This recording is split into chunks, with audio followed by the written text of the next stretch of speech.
Bonjour à tous, les JO viennent de commencer. Aujourd'hui, on vous propose de revivre l'événement du passage de la flamme olympique à Meisenthal.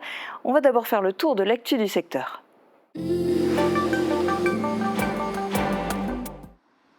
Si vous vous êtes récemment baladé à Bitche, près de la gare, vous avez sûrement dû remarquer que le Lidl ne tenait presque plus debout.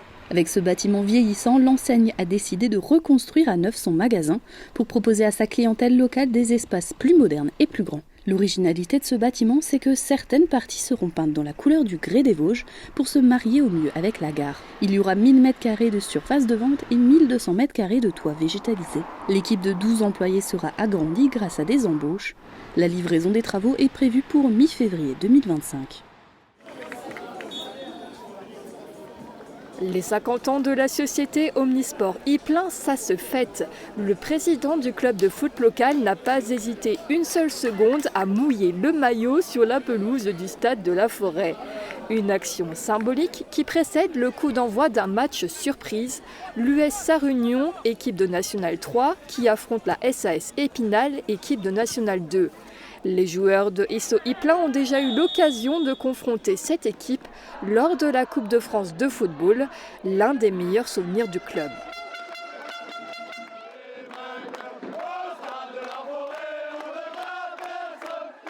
Et c'était un 6e tour de Coupe de France contre Épinal en 2012, d'où le petit clin d'œil de l'histoire avec Épinal qui nous fait l'amitié de jouer ce week-end ici.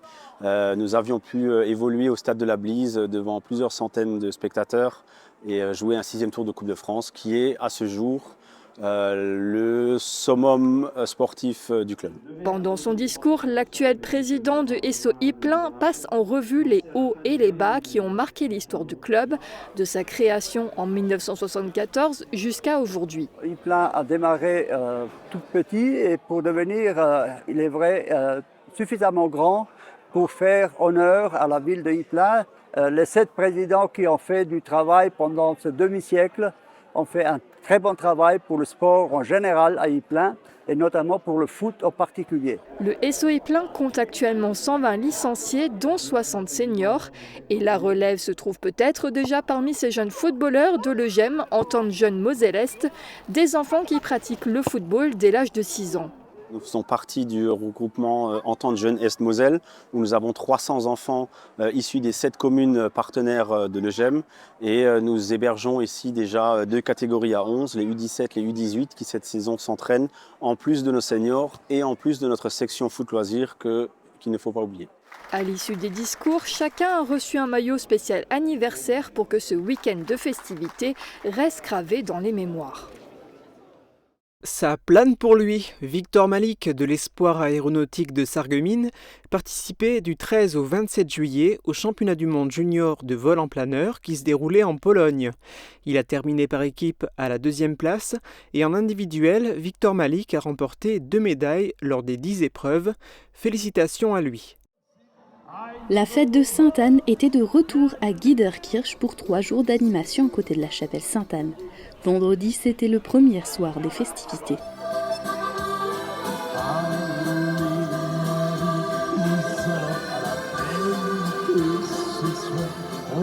Pendant que les danseurs foulaient la piste animée par les Bosco, certains dégustaient leur burger devant le grand écran qui diffusait la cérémonie d'ouverture des Jeux Olympiques. Les enfants ont aussi pu profiter d'une structure gonflable. Samedi soir avait lieu l'open air et dimanche, il y avait notamment la marche populaire. Pour la municipalité d'Ersching-Giederkirch, préserver son patrimoine est important. La chapelle Sainte-Anne en est la preuve. Vendredi matin, après la célébration d'une messe dans celle-ci, le président de la Chale, section Pays de Bitche, a remis le prix Antoine Lacroix au maire des 2 communes.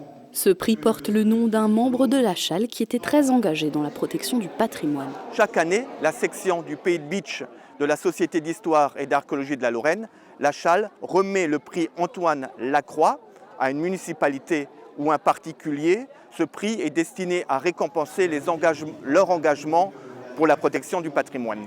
Donc c'était l'occasion aussi, à travers ce prix, de remettre un chèque conséquent à la Fondation du patrimoine et ainsi, devant les paroissiens et les habitants d'Ersching et des alentours, de pouvoir relancer cette opération de don pour la restauration du patrimoine. Recevoir ce prix représente plusieurs choses pour le maire. Ce prix représente naturellement une fierté, un bonheur, un honneur pour nous, pour la municipalité. Mais à travers cette récompense, je voudrais également féliciter et remercier tous les autres partenaires de cette rénovation, et notamment l'association Sainte-Anne, ainsi que tous mes prédécesseurs, même très lointains, qui ont rénové cette chapelle, restauré cette chapelle au fil des siècles même. La deuxième chose, ce prix est un encouragement à poursuivre les travaux. La municipalité a investi environ 170 000 € dans la restauration de la chapelle, dont 70% ont été subventionnés par la DETR, l'Agence de l'eau et la Fondation du patrimoine. La toiture, le carrelage, l'assainissement du bâtiment et les statues à l'entrée ont été refaits. Les murs extérieurs ont été décrépits, un accès PMR a été ajouté et les portes en bois ont été changées. La prochaine étape sera de créer des vitraux représentant des saints ou l'histoire du village. Ça y est, c'est fait. Après plusieurs années avec cette idée dans un coin, la commune de Rimelin a enfin acheté l'ancien corps de ferme qui donne sur la place de Bassac. Et ce bâtiment fait partie d'un bâtiment, c'est un des bâtiments de caractère qui témoigne de la ruralité d'antan. Parce que notre village, jusque dans les années 70, deux habitations sur 3 ou 2 familles sur 3 étaient agriculteurs. Agriculteurs-éleveurs, et aujourd'hui il n'y a pratiquement plus rien du tout, sauf la ferme de Morinville, mais qui est en dehors du village. Et c'est pour ça qu'on tient à garder un peu de notre patrimoine et de notre histoire. Nous, depuis quelques années, depuis le premier Schlartfest, nous a toujours interpellés, on avait toujours dans l'idée peut-être de l'acquérir. Maintenant c'est chose faite, c'est en cours. Le projet en lui-même, on ne sait pas encore exactement ce qu'on aura comme projet, mais il sera fait de telle sorte qu'il sera toujours le témoignage d'une ruralité, d'un village qui était jadis agricole. Les projets pour ce bâtiment ne sont pas encore définis, mais une mise aux normes sera faite dans un premier temps. Et on voudrait garder ce bâtiment, ce qu'on appelle dans le jus, et on fera de telle sorte qu'il pérennisera notre mémoire et la mémoire de nos anciens. La municipalité est très reconnaissante envers les vendeurs, parce que ces 2 vendeurs, ces 2 frères, Nicolas et Mathieu, qui nous vendent ce bâtiment-là, et on leur est très reconnaissant. Et la commune pourra plus tard s'enorgueillir d'avoir une des plus belles places du secteur ou de la région. Ce samedi soir, la place Émile Gallet, près du site verrier de Meisenthal, s'est transformée en salle de bal géante. Pour refermer les portes du festival Il était une fois, la compagnie Transexpress n'a pas lésiné sur les moyens pour conquérir le cœur du public lors de son spectacle.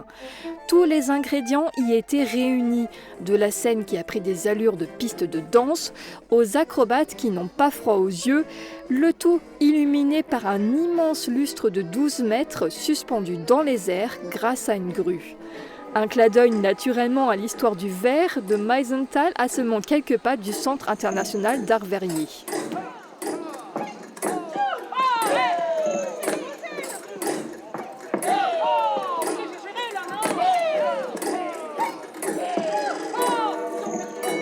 Niché dans le haut du beffroi, tenant cadran sur 4 faces, dominant fièrement la place, la grosse horloge fait sa loi. Dans le clocheton sur le toit, la cloche égrène dans l'espace. Sous le marteau, l'heure qui passe portant jusque au loin sa voix. Les danseurs et comédiens ont invité tout au long du spectacle les spectateurs à se joindre à la danse, animés par un orchestre suspendu dans les airs. Les spectateurs se sont laissés transporter par cette performance technique et artistique, malgré le temps pluvieux. Le spectacle était magnifique, mais malheureusement la météo n'était pas au rendez-vous. Mais le spectacle reste malgré tout très très beau. Bravo aux artistes, aux techniciens et à toute l'organisation. Le spectacle était vraiment beau, quoi. C'était vraiment impressionnant, c'est vraiment grandiose, quoi. Et comme le festival se veut ouvert à tous, 16 habitants du territoire du Pays de Bitche et de Proche-Alsace se sont joints à l'aventure. Parmi les nombreux défis à relever ce soir-là, exécuter une chorégraphie de French Cancan.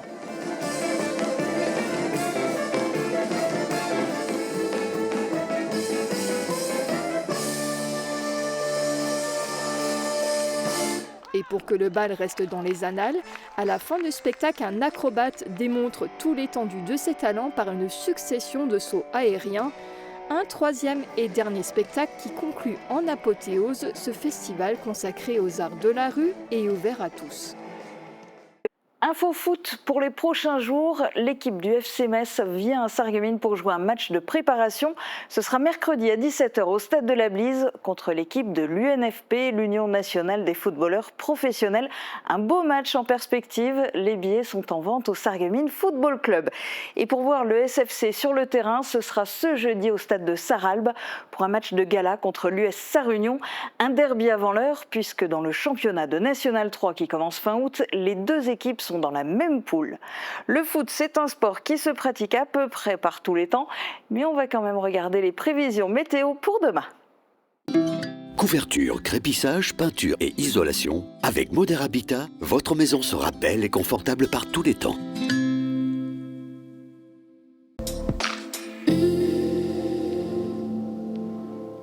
Bonjour à toutes et à tous, demain sera une journée ensoleillée. Côté température, il fera 17 degrés au petit matin et nous irons jusqu'à 29 degrés l'après-midi. Demain mardi 30 juillet, nous souhaiterons une bonne fête aux Juliettes. Passez une excellente journée sur Mosaïque Cristal.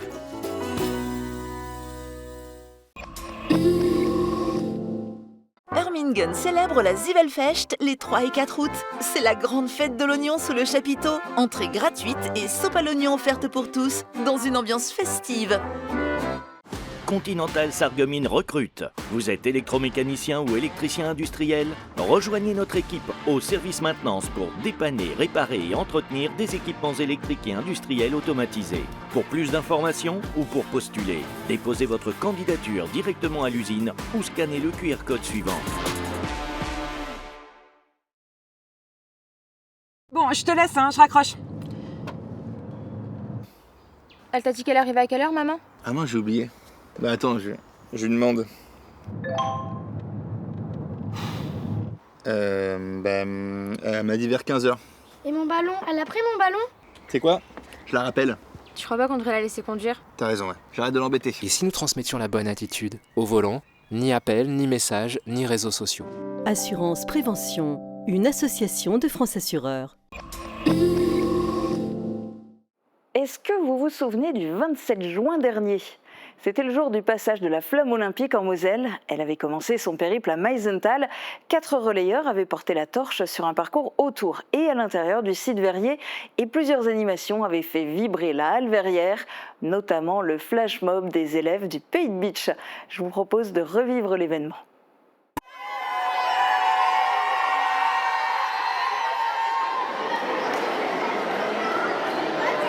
Bonjour à tous, j'espère que vous allez bien. Une journée extraordinaire aujourd'hui avec la flamme olympique à Meisenthal et à Sarreguemines. Dans cette émission, vous allez suivre en détail l'événement et ses coulisses. Et tout de suite, on démarre la journée à Meisenthal où une équipe de Mosaïque Cristal est avec moi depuis l'aube. Les premiers visiteurs sont venus tôt et nous avons avec nous François. Dites-moi François, c'est unique la flamme à Meisenthal. Qu'est-ce que vous attendez de cette matinée ? C'est une belle matinée, lorsque je vois tout ce public qui arrive, tous ces élèves, ça va être un bel événement de se retrouver autour de cette flamme, de se retrouver autour des valeurs du sport et je trouve que c'est un beau moyen de rassembler des gens et le fait de le faire ici à Meisenthal, je trouve ça extraordinaire de pouvoir avoir la flamme ici, c'est magique. Et nous l'avons vu derrière moi, nous avons de nombreux jeunes, ici des élèves de Rohrbach-les-Bitches. Qu'attendez-vous de cette matinée ? Un moment inoubliable. C'est vraiment une expérience qu'on ne peut pas faire tous les jours et c'est vraiment super que la flamme elle passe cette année en France et surtout à Meisenthal. On la verra certainement qu'une fois dans notre vie, donc c'est vraiment bien que le collège nous permette de vivre cette expérience. Ouais, je suis très fière d'être ici. Moi aussi, on est tous très fiers, je pense, d'être ici aujourd'hui et voilà. On a vraiment eu de la chance de pouvoir participer à cette expérience et on espère qu'on va pouvoir bien danser. Ok, merci beaucoup les filles. Nous partons à présent au départ de la flamme qui est prévu à 8h40 et je passe le relais à Thibaut. Merci Marie, et ici au départ de la flamme, tout est encore très calme. Dans quelques instants, elle va partir pour un parcours de 1,5 km porté par 3 relayeurs. Elle sera tenue en premier à bout de bras par Benoît Aurin. Il marchera à une allure de 4 km. Et à côté de moi, j'ai quelques habitants d'ici, de Meisenthal. Alors je voulais savoir, eh bien vous, ça vous inspire quoi ces jeux? Ça vous inspire quoi ce passage de la flamme? C'est un événement extraordinaire. Ça fait longtemps qu'on en parle et voilà, c'est arrivé. Et vous, Catherine? Oui, le fait que ça passe à Meisenthal, déjà, c'est quelque chose d'exceptionnel également. Ouais, c'est un événement à vivre, en fait. Voilà. Et toi, Susan, comment tu le vois, ça? C'est bien, parce que j'ai jamais vu la flamme, alors c'est bien. Et vous, Sylviane? C'est un événement extraordinaire qui n'arrive que tous les 100 ans, je pense. À Meisenthal, ouais. À Meisenthal, on ne le verra plus et c'est une belle journée, une grande journée. Voilà, la flamme, on la voit, elle est arrivée. La flamme est là. La flamme, attention, on vient d'allumer la flamme à Meisenthal. Ça y est, c'est fait.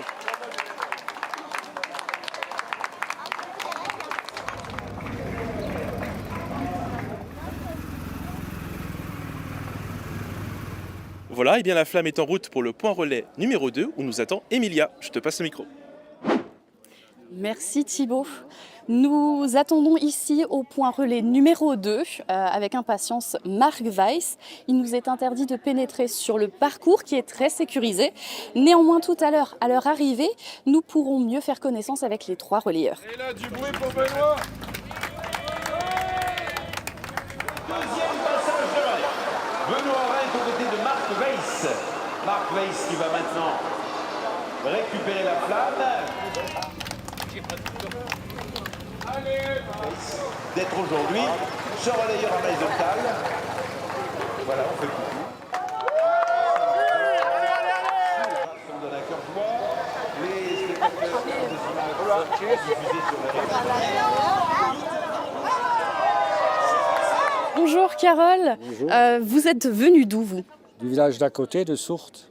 C'était important pour vous de venir aujourd'hui? Comme dit, c'est très important, un truc comme ça qu'on verra qu'une fois dans sa vie. Et je trouve qu'il n'y a pas trop de gens et pour un événement comme ça. Merci beaucoup. Je vous en prie. Et maintenant, je passe le micro à Marie pour le point relais final ici à Meisenthal. Merci Emilia. Nous attendons Line Corbon, la seule rayeuse féminine ici à Meisenthal. Beaucoup de monde autour de moi. La flamme va passer au cœur du CIAV, là où est fabriquée la célèbre boule de Noël de Meisenthal. Avec moi Christine, bénévole. Que vous inspire ce passage de flamme? Écoutez, je suis ravie, effectivement. C'est l'occasion unique de rencontrer la flamme, donc j'en ai profité pour m'inscrire. Et donc je suis une bénévole avec beaucoup de bénévoles aujourd'hui. Donc un grand merci à tout le monde. Et merci à vous. Merci beaucoup. C'est son périple au sein du site Verrier. Les qui devraient porter la flamme à l'intérieur.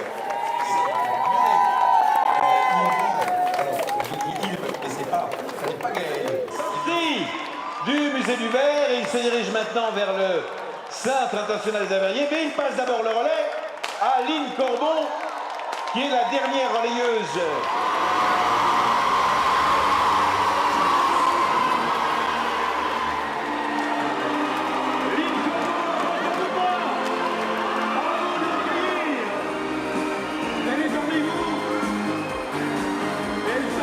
Sur le territoire de la commune de Meisenthal.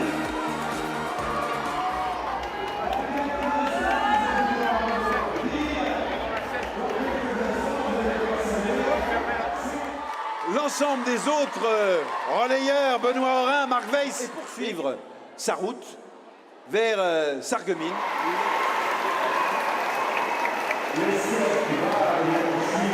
C'est la dernière occasion que vous avez d'applaudir la flamme à Meisenthal.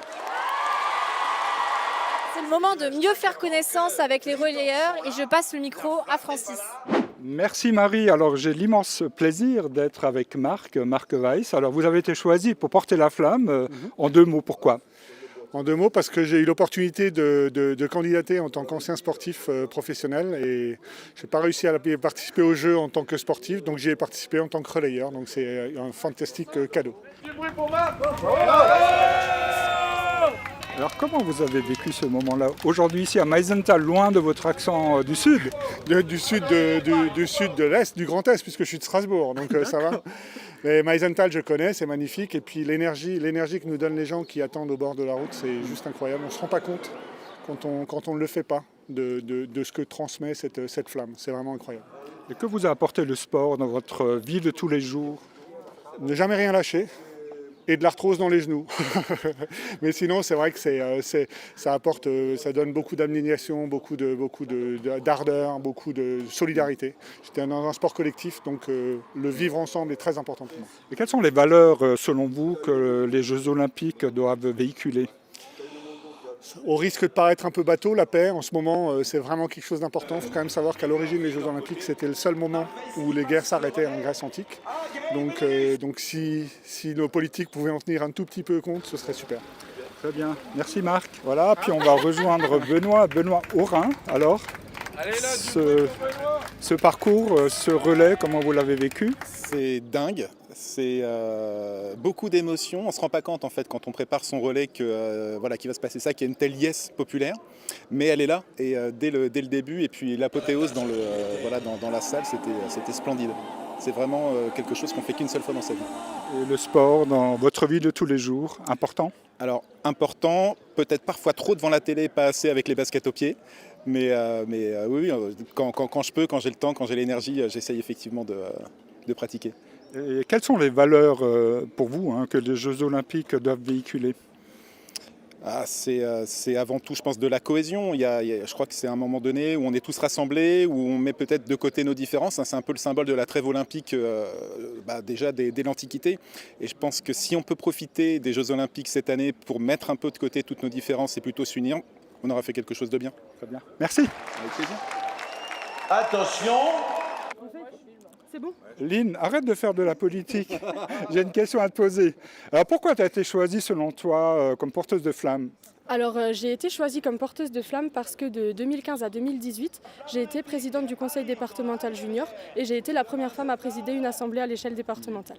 Alors qu'est-ce que tu as ressenti? C'est toi la dernière qui a porté la flamme. Qu'est-ce que tu as ressenti là dans la grande halle Verrières au moment où tu es arrivée?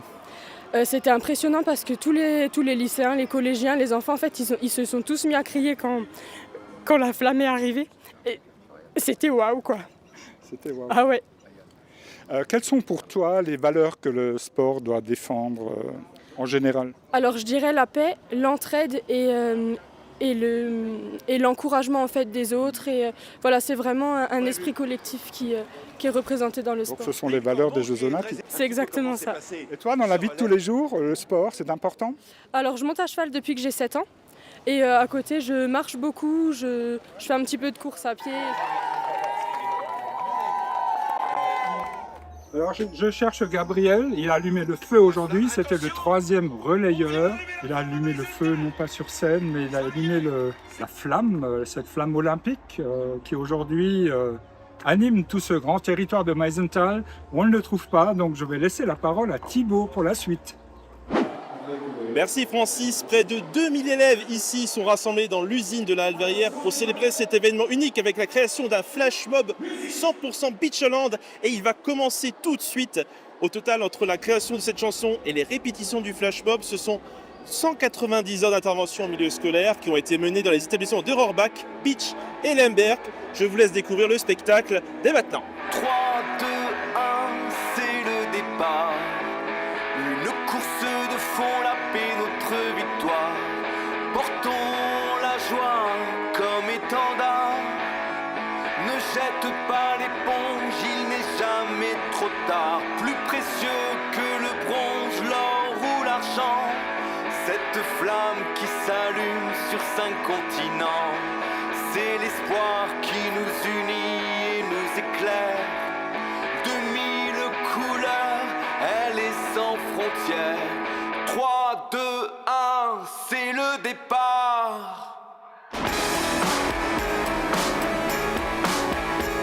Une course de fond, la paix, notre victoire.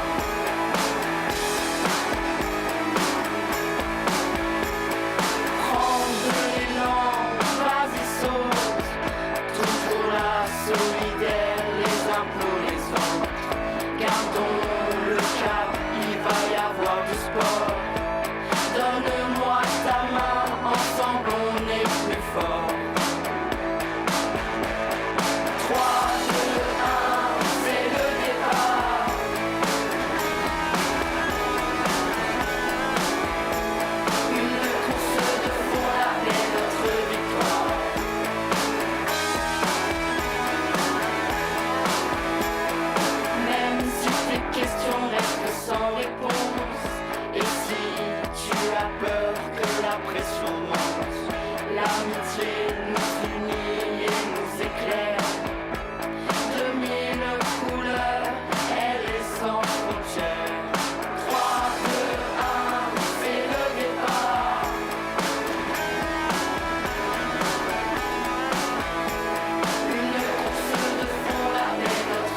Je me trouve ici avec des élèves du collège de Rohrbach-les-Beach.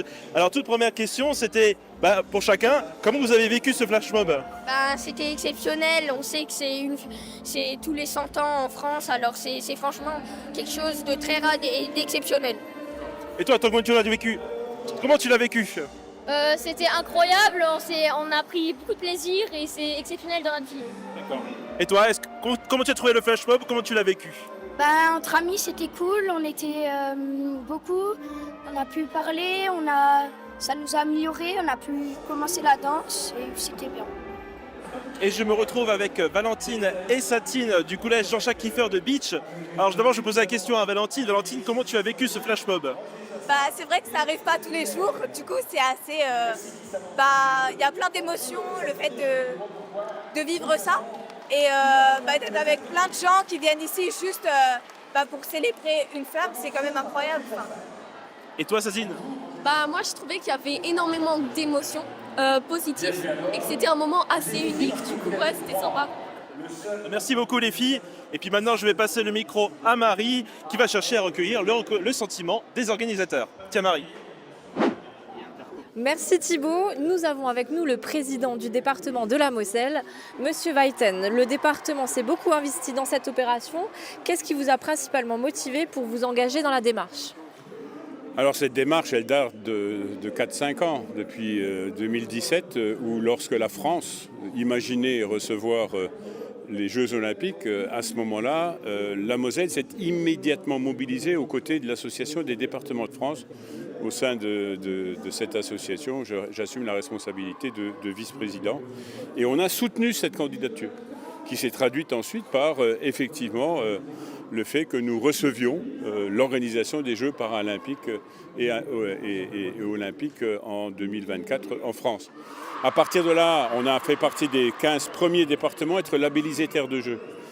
Et une fois que nous étions labellisés terre de jeu, j'ai revendiqué le parcours de la flamme et le COJO, et je tiens à remercier Tony Estanguet et l'ensemble du conseil d'administration du COJO auquel je participe maintenant, c'est que la flamme olympique soit, que le passage de la flamme olympique soit organisé dans le cadre des départements de France, qui est cette maille qui allie à la fois proximité, qui allie particularité et surtout originalité de nos territoires français. Et on a l'exemple ici en Moselle, où là, dans le choix que nous avons fait, c'est qu'on montre aussi la ruralité qui réussit. Et on a voulu raconter pour chacune des étapes une histoire de la Moselle. Ici, Meisenthal, tout à l'heure, nous serons au Tripoint pour montrer que la Moselle, c'est l'Euro-département. Nous serons à la maison Robert Schuman. Nous rentrerons dans ArcelorMittal puisque ce flambeau-là, il est conçu, réalisé grâce au savoir-faire des sidérurgistes mosellans. Donc vous voyez, la Moselle a une histoire formidable à raconter avant d'arriver dans notre capitale. Et selon vous, le résultat est-il là? Vous entendez les enfants? Je crois qu'on a une ruche à côté là, on a ces petites abeilles qui attendent la flamme et je crois que c'est le plus beau symbole le matin tôt d'accueillir tous ces enfants qui se souviendront toute leur vie et qui raconteront à des générations qui arriveront qu'un jour ils étaient ici, à Meisenthal, pour ouvrir grandes les portes de la Moselle, pour ouvrir grandes les portes de notre territoire. Et je crois qu'ils le font avec fierté, naturellement avec passion, mais ils imaginent et ils mesurent aujourd'hui l'importance que revêt cet événement dans leur vie, dans la vie de nos territoires, la vie de Meisenthal et de la Moselle, dans la vie de la France. Parce que, ça y est, nous rentrons les 2 pieds joints dans les Jeux olympiques et paralympiques de Paris 2024 et j'allais dire de Meisenthal 2024. Merci Monsieur Weiten. Et nous avons l'immense honneur d'avoir avec nous Roger Chassin, athlète olympique. Vous pouvez nous rappeler un peu votre parcours, s'il vous plaît? Alors j'ai fait les Jeux de 96 et, en tant qu'athlète et en 2008 et 2012 j'étais comme entraîneur. Voilà. Ok, et aujourd'hui qu'est-ce que ça vous fait de participer à la flamme olympique?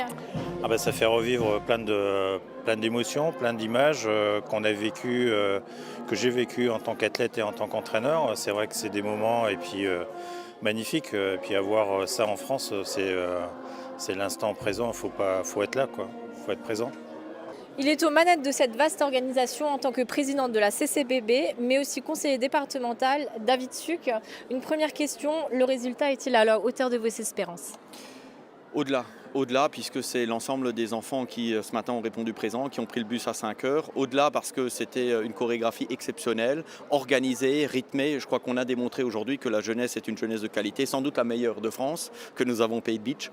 Au-delà, parce que je crois que c'est une mobilisation générale qui est invraisemblable. C'est plus de 200 bénévoles, c'est 200 collaborateurs, c'est 500 personnes aujourd'hui qui ont été sur le site, mais c'est aussi 6 mois d'organisation. Je crois qu'il faut remercier les principaux de collège, le personnel enseignant, les danseuses qui ont organisé cette chorégraphie, qui ont appris évidemment avec les élèves cette chorégraphie depuis plusieurs mois. Ce sont des centaines d'heures. Je crois que c'est exceptionnel. Et puis évidemment ensuite le site Verrier qui nous accueille, Madame le maire qui avec moi a assumé un certain nombre de responsabilités, une grande responsabilité. Et puis c'est avant tout, je crois que c'est un réel honneur pour le Pays de Beach d'avoir été la porte d'entrée de Moselle. Et puis c'est ce passage de la flamme, avant tout l'engagement d'un homme, celui de Patrick Bayton, qui s'est engagé pour la Moselle. Et grâce à ça, on a pu évidemment ensuite avoir sur 7 territoires de Moselle le passage. Donc je crois que c'est une journée qui sera marquée dans les esprits à tout jamais.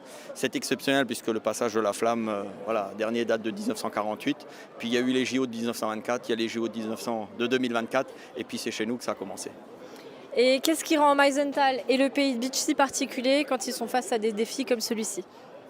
Je crois qu'il y a une profonde conviction au Pays de Beach qui est celle du respect, de l'engagement et du travail. Voilà, on est particulier, on a des personnalités un peu plus fortes, on a toujours dû se battre pour tout. Je crois que ce territoire entre Metz et Strasbourg est un territoire qui à chaque fois relevé les défis. Ici, on est sur un site qui a fermé ses portes en 69. C'était une friche pendant 10 ans, la population s'est mobilisée, les élus sont mobilisés. Regardez ce que c'est devenu. Et ça, à la force de la puissance publique. Et puis le Pays de Beach, c'est la puissance publique qui s'engage. C'est le Simserhof, c'est le Moulin des Schuller, c'est tous les grands sites. Parce que je crois qu'on a besoin aujourd'hui d'avoir cette approche humaine, cette approche territoriale, et elle est portée par les collectivités. Et donc évidemment, j'ai beaucoup d'honneur avec l'ensemble des élus, avec Sophie Pastor, de représenter ce territoire. Merci David Suc.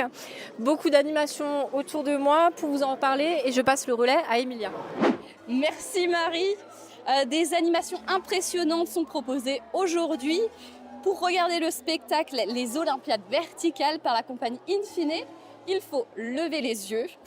Ce spectacle aérien a pour thème bien sûr le sport. Et c'est parti, deux athlètes pour atteindre le départ de part et d'autre. Alors le groupe nous prend l'avantage de Kalachnikov qui remonte à toute vitesse le passe avec Kalachnikov. Position d'effort. Et il repasse Kalachnikov, ça commence, que parvient à remonter complètement. Donc c'est largement volé, c'est alors on est sous le charme.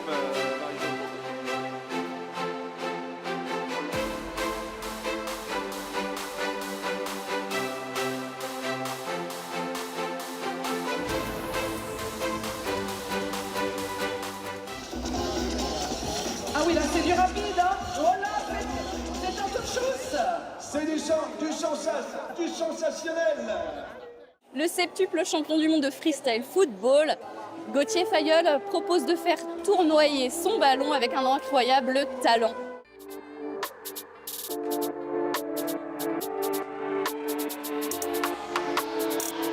Encore une fois, c'est une grande fierté de pouvoir participer à toute cette fête, à toute cette ferveur nationale autour du passage de la flamme et des Jeux Olympiques et d'être à la fois spectateur personnellement mais aussi acteur grâce à nos démonstrations.